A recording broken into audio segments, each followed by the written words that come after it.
ഇതിലിരിക്കും ചോദിച്ചു. ഞാൻ ഇരുന്നേരം രണ്ട് എടുത്തു പറഞ്ഞു. അപ്പോൾ ഏത് വണ്ടിയും ഓലിക്ക് കണ്ടോ ഫ്ലൈറ്റ് ഓടിച്ചാൽ ബൈക്ക് പറഞ്ഞാലും ഒരു ഫ്ലൈറ്റ് ഓടിച്ചു. അതാ ടീമുകൾ. നമ്മക്കൊക്കെ ഇതിനെ മടിയാണ്. ഇങ്ങനെ മടിച്ചു നിന്നാലേ നമ്മളെ വെടിയെത്തൂല. ഓരോ കണ്ടോ എത്ര പെട്ടെന്ന് ഒന്നും കഴിയൂല അറിയില്ലല്ലോ.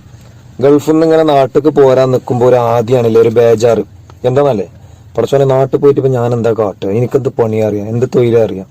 ഇങ്ങനെ ഒരുപാട് ആളുകൾ ഇന്നും കുടുങ്ങി കിടക്കുന്നുണ്ട് കേട്ടോ പ്രവാസ ലോകത്ത്.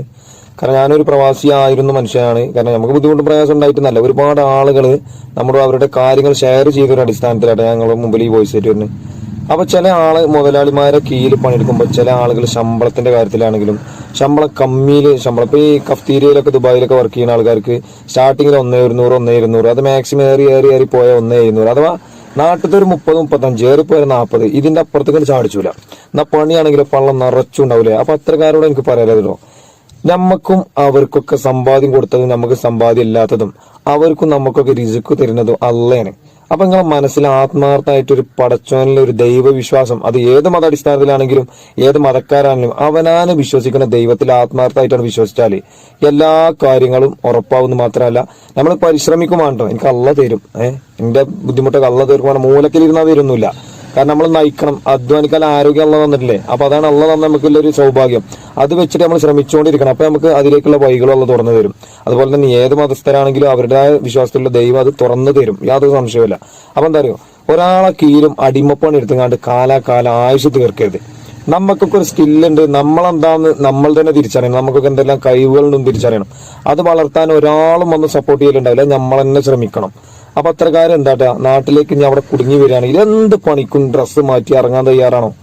ഏത് ചളി മേത്താക്കിയാലും പ്രശ്നമില്ലാന്നുണ്ടോ? നാട്ടിൽ വന്നാലും പള്ള നിറച്ച് പണിയുണ്ട്, പള്ള നിറച്ച് പൈസയുണ്ട്.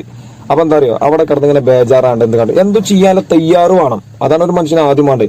ഞാൻ എന്ത് ചളിയിലുള്ള വർക്കാണെങ്കിലും എടുക്കും, എന്റെ മേത്ത് ചളിയായാലും എനിക്ക് വിഷയമല്ല. അത് കുറച്ച് കഴിഞ്ഞാൽ വെള്ളം കൊണ്ട് കേക്ക് ക്ലീൻ ആവൂലേ എന്നുള്ള ഒരു നീയത്തും വെച്ച് നിങ്ങൾ ഇറങ്ങി നോക്കിയും നിങ്ങളെ ജീവിതം തെളിയും. നമ്മൾ എന്നിട്ട് ഇതൊക്കെ ഇട്ട് എറിഞ്ഞാണ് പുറം നാടുകൾ പോയിട്ട് മണിക്കൂർ കണക്കിന് ഒരു വിശ്രമമില്ലാതെ പണിയെടുത്തിട്ട് ഒരു 35-40-45 ഉറുപ്പ്യ നമ്മൾക്ക് കൊണ്ടുവരുന്നത്. ഒരു മിനിറ്റ് ബോഡി റെസ്റ്റ് ഉണ്ടാവില്ല അല്ലെ ഈ കഫ്തീരിയിലൊക്കെ പണിയെടുക്കണവർക്ക്. അപ്പൊ നിങ്ങളോടൊക്കെ പറയല്ലേ, നാടാണെന്നല്ല താല്പര്യമുണ്ട്, എല്ലാ പണിയെടുക്കാൻ കഴിയുന്നുണ്ടെങ്കിൽ ഇങ്ങോട്ട് പോന്നോളി. ഇവിടെയും പണിയുണ്ട്, പൈസയുണ്ട്. ബേജാറായി കുത്തിരിക്കണ്ട. നമ്മൾ ഒരാളെ കീഴിൽ അടങ്ങി അടിമത്തം പോലെ പോയാലും എന്താ അറിയോ, നമ്മക്കേറ്റ ജീവിതം ഉണ്ടാവില്ല. നമ്മളെ കുട്ടികളെ പോലെ കളിയും ചീരിയും ഉണ്ടാവില്ല. എന്നാൽ നമ്മളെ ഒരു 10-15 കൊല്ലമൊക്കെ കഴിയുമ്പോൾ നമുക്കൊരു വീടാവും. അതന്നെ ആകെ സമ്പാദ്യം ഉണ്ടാവും. കൂടി മലയാളിനെ സംബന്ധിച്ച് ഒരാൾക്കിന്റെ ഒരു വീട് വെക്കും. പിന്നെ വരുമാനം അന്നത്തിനെല്ലാം ഒരു മാർഗം ഉണ്ടാവില്ല. അപ്പൊ എന്താ പറയുക, ചെറിയ വീടുകൾ വെച്ചിട്ട് പിന്നെ ഒരു പീഡിയ റൂം ഇടാൻ കഴിയുകയാണെങ്കിൽ കച്ചവടം ചെയ്തെങ്കിലും ജീവിച്ചു. അതൊക്കെ ചെയ്യണമായിരിക്കും. ടീച്ചർമാരും മാഷന്മാരും ആദ്യം കിട്ടണീന്ന് സേവ് ആക്കും, എന്നിട്ട് ബാക്കിയില്ലേറ്റ ഒരു ജീവിക്കും. എന്നമാർക്ക് ഈ ഒരു സിസ്റ്റം നമ്മളും പഠിച്ചാൽ ഇവിടെയും കഴിയും. നാട്ടിലേക്കുമ്പോൾ കുറിയും കാര്യങ്ങളൊക്കെ വേണ്ടി വരും.